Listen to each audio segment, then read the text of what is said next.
实现在人比较怕用猪油嘛，可是我觉得用猪油的话，它比较古早味啦。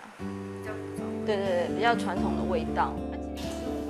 制作客家传统油葱酥，林玉娟坚持古早味，选用温体猪来炼制猪油拌香，用慢火让猪油融化，逼出香气。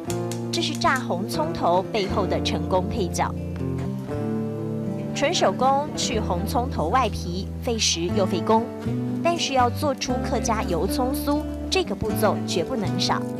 我们就是会剥得比较干净啊，像有些人的话就是头尾去掉，有的甚至就是它整个就下去炸了，皮啊干干的啊，其实吃起来的口感都会有差，而且它炸的时候会比较容易烧焦，就可以了，好不好？切好的红葱头配上高温猪油，会有什么变化？鼻子马上就知道。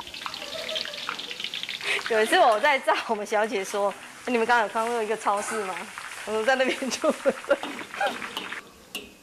就是这股红葱头香气，让客家人喜欢用它来拌香，更凸显出客家菜的精致。因为客家人很喜欢爆香，他喜欢用比较多那种虾皮呀、或者说那个虾米呀、然后去爆香。因为客家菜是比较有它的味道是比较有层次感的。林玉娟现场示范一道客家炒米粉，传递秘诀。首先将小虾米爆香，等香气出来后，放入绞肉、香菇快炒。这时可以先加少许盐巴、胡椒粉提味，再放入葱拌炒，高丽菜随后加入，再加适量开水以及红萝卜来配色。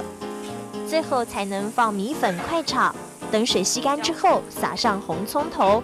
客家传统炒米粉大功告成。